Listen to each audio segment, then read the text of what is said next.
HVDC recently जहां China ने अभी 1100 kV पे पावर ट्रांसमिशन स्टार्ट कर दिया है, वहीं इंडिया में भी अभी 800 kV के बाइपोलर लिंक HVDC पे काम हो रहा है। ये सभी आज पॉसिबल है, तो इसके पीछे वजह है HVDC। तो चलिए जानते हैं इस लेक्चर में HVDC के बारे में। नमस्कार दोस्तों, मेरा नाम है अंकित। स्वागत है आप सभी का इलेक्ट्रिकल अम्ब्रेला में। अगर आपको इस लेक्चर का PDF चाहिए तो आप इस चैनल पे जाके PDF ले सकते हैं। Basically HVDC stands for High Voltage Direct Current and whereas HVAC stands for High Voltage Alternating Current। दोस्तों, अगर आपको दो टावर दे दिया जाए, उसमें से HVAC एंड HVDC के बीच में डिफरेंशिएट करने बोले तो आप लोग कैसे करेंगे? Basically HVAC and HVDC tower में एक डिफरेंस होता है। DC में एक ही फेज होता है और एक न्यूट्रल होता है, वेयर एज AC में 3 फेज होता है। और इस टावर में आपको एक्चुअली 4th सर्किट का लाइन है, तो आप लोगों को 12 फेज दिखेगा, RYB, RYB, RYB and RYB। ये HVAC 400 kV का HVAC है एंड ये 800 kV का बाइपोलर लिंक HVDC है। HVDC ही क्यों? बेसिकली क्वेश्चन आता है HVDC ही क्यों, व्हाई वी नीड HVDC। इस टॉपिक पे जाने से पहले हम लोग देखेंगे the war of current, AC power versus DC power. In the late 1880s sir Edison ने DC करंट का इन्वेंशन किया, बट DC के साथ मेजर प्रॉब्लम ये था कि हम लोग DC पावर को ज्यादा लॉन्ग डिस्टेंस पे ट्रांसमिट नहीं कर पा रहे थे एंड ऑल्सो हम लोग DC वोल्टेज को ज्यादा step up and step down नहीं कर पा रहे थे।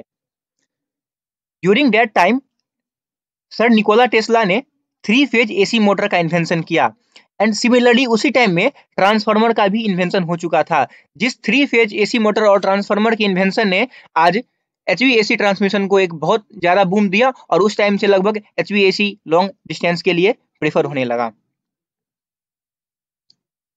ये है सर एडिसन एंड ये है सर निकोला टेस्ला। आइए जानते हैं HVAC ट्रांसमिशन के बारे में। हम लोग जानते हैं पावर जनरेटिंग स्टेशन से जनरेट होता है और बेसिकली पावर AC पे जनरेट होता है। हमारे इंडिया में पावर मेनली 11 kV, 15.4 kV और भी कुछ वोल्टेज पे पावर जनरेट होते हैं। हम लोग पावर को जनरेट करके स्टेप अप ट्रांसफार्मर के थ्रू पावर को हाई वोल्टेज पे स्टेप अप करते हैं एंड ट्रांसमिशन लाइन से इसे हम लोग लॉन्ग डिस्टेंस पे भेज देते हैं। सेकेंडरी हम लोग क्या करते हैं, सेकेंडरी साइड हम लोग एक स्टेप डाउन ट्रांसफार्मर यूज करते हैं और उस हाई वोल्टेज को स्टेप डाउन करके फिर फीडर के थ्रू लोकल डिस्ट्रीब्यूशन स्टेशन पे भेज देते हैं और वहां से हम लोग को 11 kV को स्टेप डाउन करके 440 वोल्ट या 230 वोल्ट में हम लोगों को हमारे घर पे मिल जाता है। आइए जानते हैं HVAC का एडवांटेज। दोस्तों, हम लोग जानते हैं पावर का formula mathematically power equal to VI cos theta होता है। दोस्तों, लेट एज्यूम हम लोग को 100 मेगावाट पावर भेजना है, तो हियर पावर इज कांस्टेंट। अगर हम लोग इसे वोल्टेज को इंक्रीज करेंगे तो ऑब्वियसली करंट जो होगा हमारा डिक्रीज करेगा, क्योंकि हमारा पावर कांस्टेंट रहेगा। तो हम लोग को हाई वोल्टेज पे अगर पावर भेजेंगे तो ऑब्वियस सी बात है करंट डिक्रीज होगा। करंट डिक्रीज होने से हम लोग का दोस्तों current cross section area of conductor कम लगेगा, क्योंकि cross section area of conductor is directly proportional to the current flowing through it. अगर cross sectional area of conductor कम लगेगा तो कंडक्टर का कॉस्ट भी बचेगा, जिस कारण हम लोग का ट्रांसमिशन कॉस्ट बच जाएगा। सेकंड एडवांटेज ये होता है हाई वोल्टेज पे पावर ट्रांसमिट करने से हमारा अगर करंट लॉस होगा लो होगा तो पावर लॉस भी हमारा कम हो जाएगा, और पावर लॉस अगर हम लोग का कम हो जाएगा तो हम लोग का ट्रांसमिशन एफिशिएंसी काफी इंक्रीज कर जाएगा। The third advantage is that अगर हम लोग हाई वोल्टेज पे पावर को ट्रांसमिट करेंगे तो हम लोगों का स्टेडी स्टेट स्टेबिलिटी लिमिट बढ़ जाएगा। दैट मीन्स हम लोग मैक्सिमम से मैक्सिमम पावर भेज पाएंगे, और हम लोगों का हाई वोल्टेज पे पावर भेजने के कारण ट्रांजिएंट स्टेबिलिटी लिमिट भी बढ़ता है और हम लोगों का लोड एंगल डेल का वैल्यू घट जाता है। दैट मींस डेल का वैल्यू घटने का मतलब हम लोगों को लेस डिले होके पावर पहुंचेगा।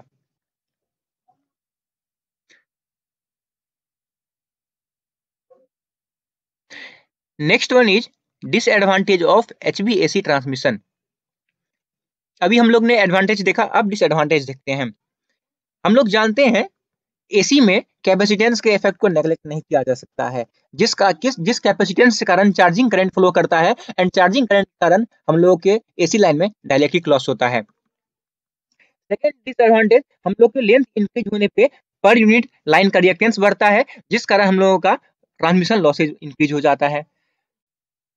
अगला डिसएडवांटेज है, हम लोगों को लाइन को इंक्रीज करने के लिए कैपेसिटीज में कैपेसिटर का रिक्वायरमेंट होता है, जिस कारण से ट्रांसमिशन का टोटल ओवरऑल कॉस्ट इंक्रीज हो जाता है। नेक्स्ट डिसएडवांटेज इज दैट हम लोगों को HVAC में डिस्टेंस लिमिटेशन का प्रॉब्लम आ जाता है, क्योंकि हम लोग जानते हैं delta directly proportional to length होता है। जैसे ही लेंथ इंक्रीज होता है वैसे ही डेल्टा भी इंक्रीज होता है, और ट्रांजिएंट स्टेबिलिटी लिमिट के कारण हम लोग HVAC को ज्यादा लॉन्ग डिस्टेंस के लिए नहीं यूज कर पाते हैं, और डेल्टा मैक्स का वैल्यू 35 डिग्री होता है। अगला डिसएडवांटेज है HVAC का, जैसे ही हम लोग अगर वोल्टेज रेटिंग बढ़ाते हैं तो हम लोगों के उसके रिस्पेक्टिव स्विच गियर इक्विपमेंट का भी रेटिंग बढ़ाना पड़ेगा, जिस कारण से उसका कॉस्ट बढ़ जाएगा। अगला डिसएडवांटेज है इंसुलेशन कॉस्ट बढ़ जाता है। क्योंकि हम लोग जानते हैं insulation is directly proportional to voltage, और जैसे ही वोल्टेज बढ़ाएंगे वैसे ही हम लोगों को इंसुलेशन का लेवल भी बढ़ाना पड़ेगा, और हम लोग इंसुलेशन का लेवल बढ़ाएंगे तो हम लोगों का इंसुलेशन का कॉस्ट इंक्रीज हो जाएगा। अगला HVAC का डिसएडवांटेज ये है कि हाई वोल्टेज पे कोरोना लॉस और रेडियो इंटरफेरेंस इंक्रीज हो जाता है। अगला डिसएडवांटेज ये है कि हम लोग जानते हैं अगर हम लोग हाई वोल्टेज पे पावर ट्रांसमिट करेंगे तो हम लोगों को दो फेज के बीच का डिस्टेंस बढ़ाना पड़ेगा, और जैसे ही हम लोग दो फेज के बीच का डिस्टेंस बढ़ाएंगे वैसे ही हम लोगों को टावर का हाइट भी बढ़ाना पड़ जाएगा, जिस कारण से सपोर्टिंग स्ट्रक्चर का कॉस्ट इंक्रीज होगा और ओवरऑल ट्रांसमिशन लाइन का कॉस्ट इंक्रीज हो जाएगा। The next disadvantage is that electrostatic effect, क्योंकि हम लोग हाई वोल्टेज पे पावर को ट्रांसमिट कर रहे हैं, तो हाई वोल्टेज के इफेक्ट के कारण होता क्या है कि ग्राउंड पे रह रहे ह्यूमन बींग और एनिमल को इसका इलेक्ट्रोस्टैटिक इफेक्ट के कारण बहुत ही ज्यादा चार्ज के कारण इलेक्ट्रोस्टैटिक इफेक्ट देखने को मिलता है, जो कि डेंजरस हो जाता है। नाउ HVDC ट्रांसमिशन, आइए जानते हैं अब HVDC के बारे में। बेसिकली हम लोगों का जनरेशन तो एसी पे ही होता है, बट हम लोग ट्रांसमिट डीसी करते हैं। वो कैसे करते हैं? हम लोग कन्वर्टर के हेल्प से एसी को पहले डीसी में चेंज कर लेते हैं, और डीसी में चेंज जब जैसे हो जाता है पावर, हम लोग उसको डीसी ट्रांसमिशन लाइन के थ्रू ट्रांसमिट कर देते हैं, और सेकेंडरी साइड फिर इन्वर्टर लगा के उस डीसी को हम लोग फर्दर एसी में चेंज कर लेते हैं, और एसी में चेंज करने के बाद हम लोग लोकल सब स्टेशन पे पावर भेजते हैं, और उस एसी को स्टेप डाउन करके 230 वोल्ट या 440 वोल्ट पे लोकल हाउस को सप्लाई कर देते हैं। एडवांटेज ऑफ HVDC, हम लोग अभी HVDC का एडवांटेज देखेंगे और यहाँ पर HVAC के साथ कंपेयर करके भी लेके चलेंगे, ठीक है। सबसे पहला है, हम लोग बाइपोलर लिंक HVDC यूज करने से हम लोगों का इंसुलेशन कॉस्ट घट जाता है। अब ये बाइपोलर लिंक क्या होता है हम लोग आगे देखेंगे।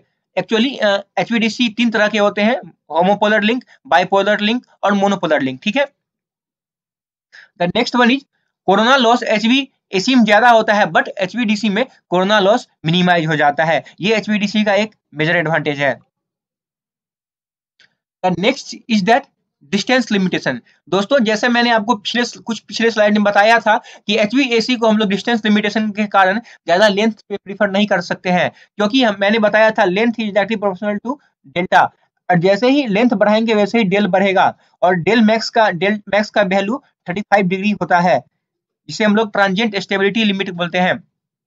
बट HVDC में ऐसा कोई प्रॉब्लम नहीं है। HVDC को हम लोग मैक्सिमम से मैक्सिमम लेंथ के लिए प्रेफर कर सकते हैं।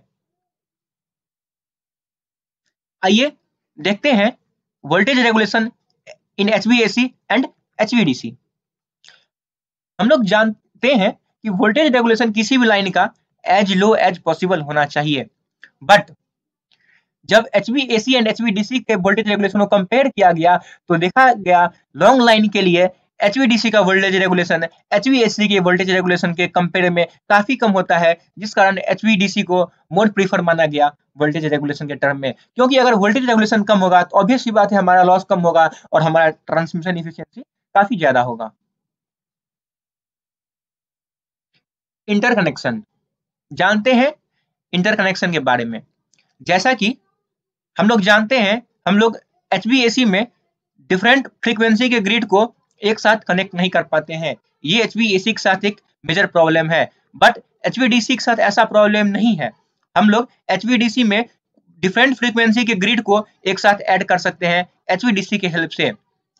इसका एक इंटरेस्टिंग स्टोरी है। जब इंडिया में one nation one grid and one frequency का कॉन्सेप्ट रखा गया, उस टाइम नॉर्दर्न, ईस्टर्न और वेस्टर्न ग्रिड HVAC से तो कनेक्ट हो गए, बट साउदर्न ग्रिड HVAC से कनेक्ट नहीं हो पा रहा था। उसको हम लोग HVDC लिंक से कनेक्ट किए, तब इंडिया आज one nation one grid and one frequency पे वर्क कर रहा है। जानते हैं कुछ नोट के बारे में। हम लोग HVAC इंटरकनेक्शन को रिजिड इंटरकनेक्शन भी बोलते हैं और सिंक्रोनस टाई लाइन भी बोलते हैं, वेयर एज HVDC इंटरकनेक्शन को हम लोग फ्लेक्सिबल इंटरकनेक्शन बोलते हैं और एसिंक्रोनस टाई लाइन बोलते हैं। जैसा कि मैंने अभी बताया कि हम लोग HVDC को डिफरेंट फ्रीक्वेंसी के लिए यूज कर सकते हैं, इसीलिए इसका नाम फ्लेक्सिबल इंटरकनेक्शन पड़ा। Fault level and dielectric loss, जैसा कि हम लोग जानते हैं HVAC में फॉल्ट लेवल ज्यादा होता है एंड HVDC में फॉल्ट लेवल कम होता है। ऐसा क्यों? देखिए, जैसे मान चलिए दो जनरेटर था G1 एंड G2, वो लोड को फेड कर रहा था। एक्चुअली जब मान चलिए जनरेटर G1 के एक बस बार पे फॉल्ट आ गया तो जनरेटर G1 भी इस को फेड करेगा और जनरेटर G2 भी इस फॉल्ट को फेड करेगा, जिस कारण से HVAC में फॉल्ट लेवल इंक्रीज हो जाएगा। वेयर एज जब HVDC में जनरेटर G1 के टर्मिनल पे फॉल्ट आएगा तो बस जनरेटर G1 ही इस फॉल्ट को फेड करेगा एंड जनरेटर G2 इस फॉल्ट को फेड नहीं करेगा, क्योंकि ये इलेक्ट्रॉनिक्स डिवाइस इसको रिवर्स में पावर फ्लो होने ही नहीं देगा और जनरेटर G2 अपना पावर लोड को डायरेक्ट फेड कर देगा। इसलिए ये HVDC में फॉल्ट लेवल इंक्रीज नहीं होता है, बट HVAC में फॉल्ट लेवल इंक्रीज हो जाता है। The next one is dielectric loss.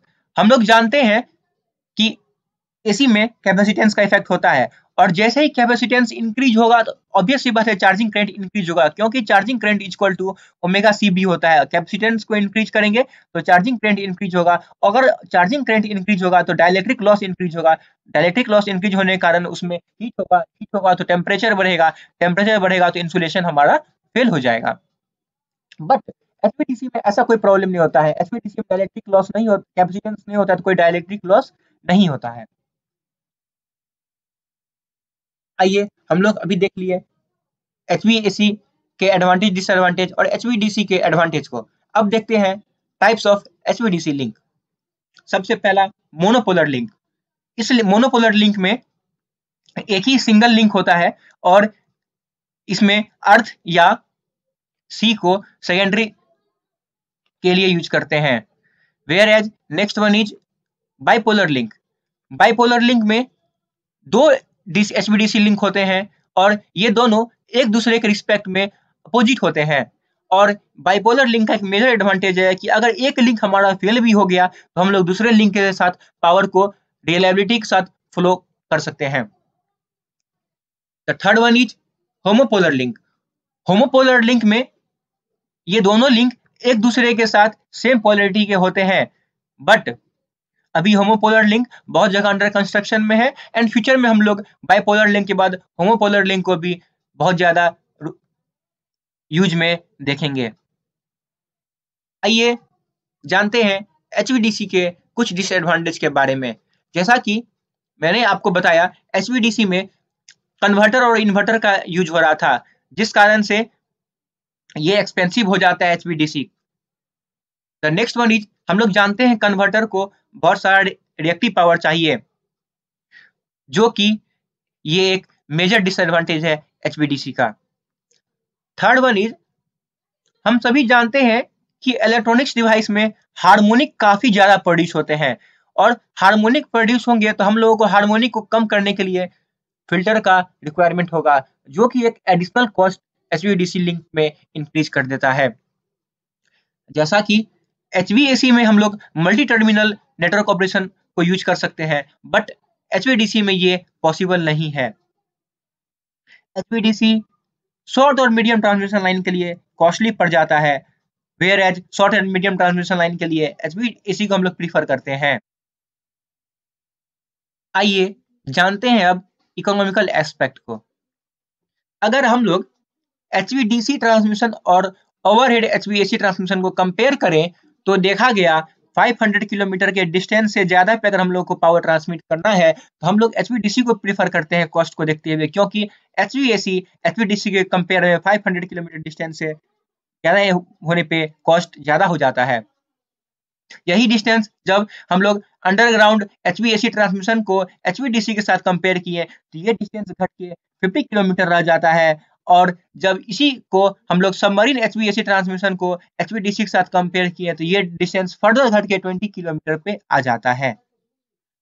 सबसे पहला ऑब्जेक्टिव यहाँ बनता है कि हम लोग HVDC को किस लेंथ से ज्यादा पे प्रीफर करते हैं ओवरहेड लाइन में, तो आंसर हो जाएगा 500 किलोमीटर।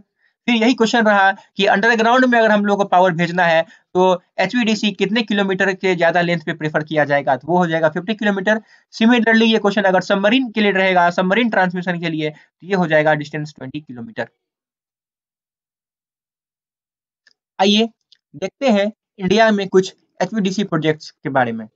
करेंटली इंडिया में अभी 10 HVDC प्रोजेक्ट्स पे काम हो रहा है, जिसमें 9 तो अभी रनिंग पे है और 1 अंडर कंस्ट्रक्शन है।